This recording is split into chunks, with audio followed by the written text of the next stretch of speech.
अब बात करेंगे लॉरेंस बिश्नोई के भाई अनमोल बिश्नोई की। कुछ ही दिन पहले खबर आई थी कि अमेरिका के कैलिफोर्निया में अनमोल बिश्नोई को हिरासत में लिया गया था, लेकिन अब जो मामला सामने आ रहा है उससे कहानी की तस्वीर कुछ और ही नजर आ रही है। लॉरेंस बिश्नोई के छोटे भाई अनमोल बिश्नोई ने अपने वकील के माध्यम से अमेरिका में शरण के लिए आवेदन किया है। पिछले सप्ताह हिरासत में लिए गए बिश्नोई को आयोवा के एक काउंटी जेल में रखा गया था। आप स्क्विरल के जेल से, उसके नाम से इसको मशहूर माना जाता है। इस जेल का जिक्र गैंग बस्टर्स नामक एक पुराने रेडियो कार्यक्रम में किया गया था। जेल की वेबसाइट पर अनमोल का डिटेल था और उसका नाम अनमोल बिश्नोई बताया गया था। इसमें कहा गया था कि उसकी जांच आईसीई द्वारा की जा रही है। यह विभाग सीमा पार अपराध और बिना दस्तावेज के अप्रवास से निपटता है। हालांकि अमेरिका में अनमोल की गिरफ्तारी भारत सरकार की तरफ से उसके देश में अवैध प्रवेश के बारे में साझा की गई जानकारी के कारण हुई है। हालांकि बात यह भी सामने आई है कि उसने शरण लेने के लिए एक सामरिक कदम के रूप में जानबूझकर अमेरिकी अधिकारियों के सामने सरेंडर किया होगा। सोचिए, यह भी एक चाल हो सकती है। यह घटनाक्रम मुंबई पुलिस की तरफ से उसके खिलाफ प्रत्यर्पण कार्रवाई शुरू होने के बाद हुआ। कई रिपोर्ट्स के मुताबिक यह सामने आया है कि हिरासत में लिए जाने से पहले अनमोल बिश्नोई ने अमेरिकी नागरिकता और आव्रजन सेवाओं के माध्यम से शरण के लिए आवेदन किया था, जो कि होमलैंड सुरक्षा विभाग का एक प्रभाग है।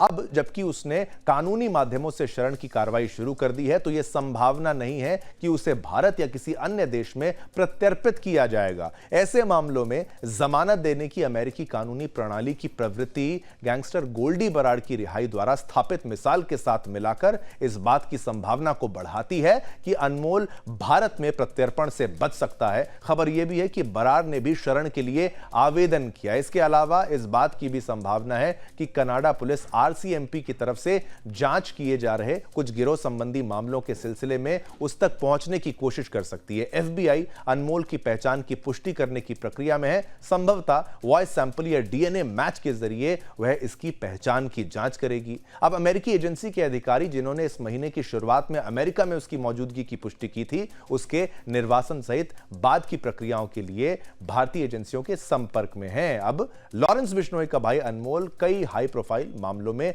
आरोपी है। रेड कॉर्नर नोटिस भी जारी है। लेकिन अब आप ये सोचिए कि अब क्या ये बच जाएगा? ये प्रश्न हम आप पर छोड़ते हैं। इस खबर पर भी हमने आपसे पोल के माध्यम से एक प्रश्न पूछा था। खबर हमने आपको बताई और शायद ये भारत ना आए, प्रत्यर्पण ना हो। इस खबर पर भी हमने आपसे पोल के माध्यम से प्रश्न पूछा कि शरण मांगना है अनमोल का नया दाव क्या? ये हमारा प्रश्न था। उसका भी उत्तर आपने क्या दिया है वो भी कुछ पलों में आपके टेलीविजन स्क्रीन पर होगा। लेकिन एक तरीके से भूमिका जो है वो बन गई है। शायद अब अनमोल ने जो वो दांव चल दिया है जिससे उसका बचाव हो सकता है और शायद उसको सरेंडर करना वहां पर एक तरीके से उसकी स्ट्रैटेजी के हिसाब से बिल्कुल यहां पर सही माना जा सकता है।